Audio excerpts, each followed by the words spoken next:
بسم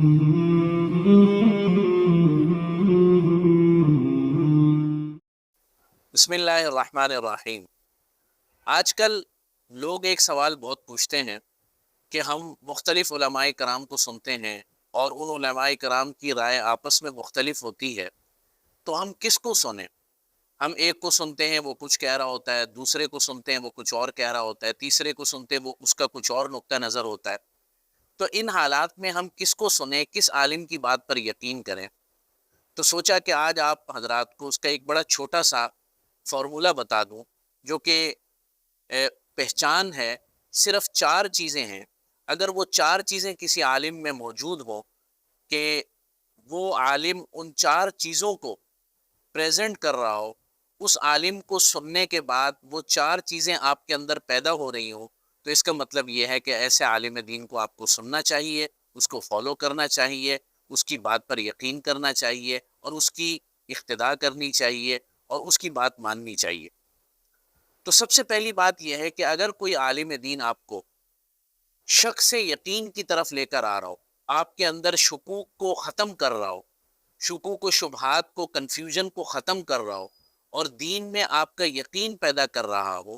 ایمان پر آپ کا یقین پیدا کر رہا ہو، اللہ کی ذات پر آپ کا یقین پیدا کر رہا ہو، نبی کریم صلی اللہ علیہ وسلم کی ختم نبوت پر آپ کا یقین پیدا کر رہا ہو، اسی طریقے سے شریعت کے احکامات پر آپ کا یقین مزید پختہ ہو رہا ہو، اسی طریقے سے آپ صلی اللہ علیہ وسلم کی احادیث اور سنتوں سے آپ کو محبت پیدا ہو رہی ہو، آپ کے دل میں اسلام کی حقانیت اور اسلام کی سچائی دل میں پیدا ہو رہی ہو، تو اس کا مطلب یہ ہے کہ آپ کو ایسے عالم دین کو سننا چاہیے۔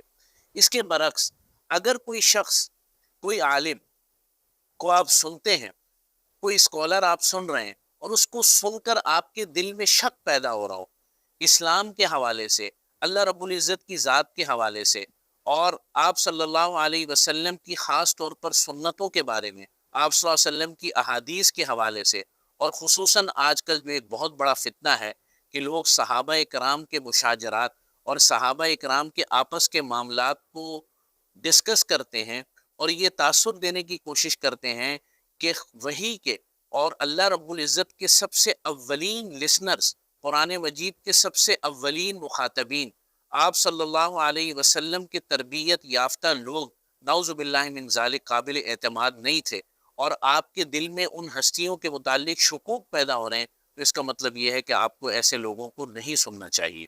اسی طریقے سے شریعت کے احکامات کے بارے میں کوئی شخص جس کو آپ سن رہے ہیں اور آپ کے دل میں شرعی احکام کے بارے میں کچھ شکوک پیدا ہو رہے ہیں، کچھ توہمات پیدا ہو رہے ہیں، آپ کا دل کنفیوژن کا شکار ہو رہا ہے، اس کا مطلب یہ ہے کہ آپ کو ایسے شخص کو نہیں سننا چاہیے۔ دوسری چیز، اگر کسی عالم دین کے اندر موجود ہے تو اسے آپ کو لازمی سننا چاہیے،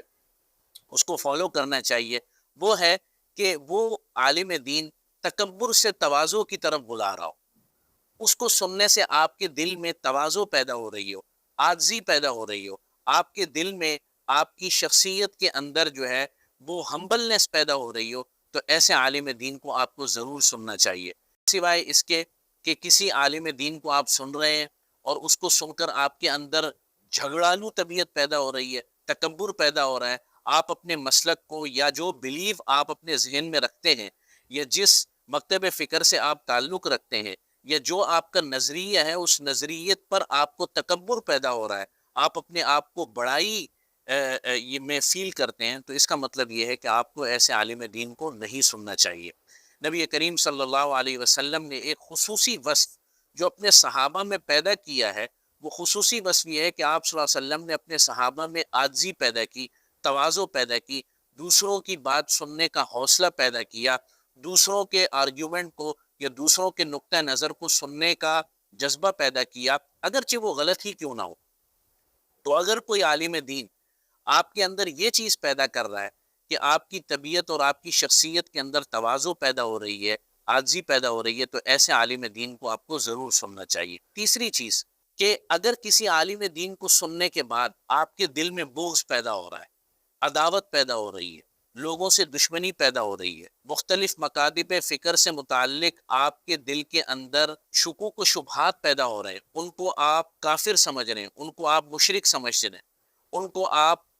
یعنی کہ ایسی ذلیل ترین مخلوق سمجھ رہے ہیں کہ جسے آپ ساتھ بٹھانا بھی گوارا نہیں کرتے یا ان سے بات کرنے کے لیے بھی آپ رواں نہیں ہیں، تو ایسے عالم دین کو آپ کو نہیں سننا چاہیے۔ آپ کو بلکہ ایسے عالم دین کو سننا چاہیے جو آپ کو بغض سے، عداوت سے محبت کی طرف لے کر آئے، نصیحت کی طرف لے کر آئے، پیار کی طرف لے کر آئے۔ نبی کریم صلی اللہ علیہ وسلم نے اپنے صحابہ اکرام کی تربیت اسی انداز سے کی۔ آپ صلی اللہ علیہ وسلم نے ایک موقع پر حضرت معاذ بن جبل کو فرمایا، ابشرو یسرو، آسانیاں پیدا کرو، لوگوں کو خوشخبریاں سناؤ،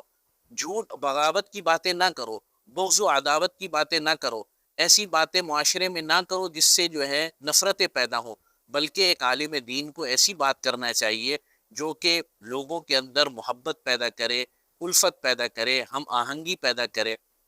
اور چوتھی اور آخری چیز کہ ایک عالم دین کو سن کر اگر آپ کے دل میں اخلاص پیدا ہو رہا ہے،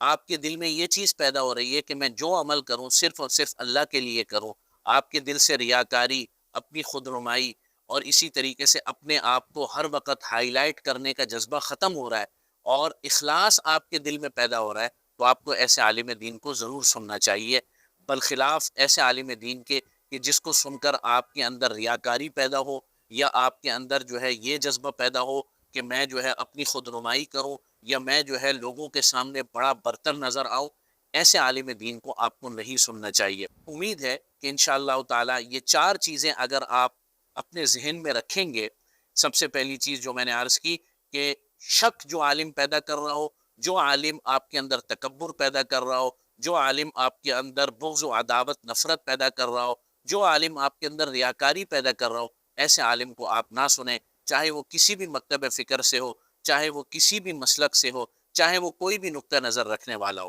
چنانچہ جو عالم آپ کے اندر یقین پیدا کرے، امت کا یقین پیدا کرے، حدیث کا یقین پیدا کرے، سنت کا یقین پیدا کرے، اللہ کی ذات کا یقین پیدا کرے، شریعت کا یقین پیدا کرے اور سب سے بڑھ کر صحابہ کرام کی محبت آپ کے اندر پیدا کرے، اس کو آپ سنیں۔ آپ ایسے عالم کو سنیں جو آپ کے اندر تواضع اور عاجزی پیدا کرے، آپ ایسے عالم کو سنیں جو آپ کے اندر محبت کا جذبہ پیدا کرے، اور آپ ایسے عالم کو سنیں جو آپ کے اندر اخلاص کا جذبہ پیدا کرے۔ وآخر دعوانا ان الحمد للہ رب العالمین۔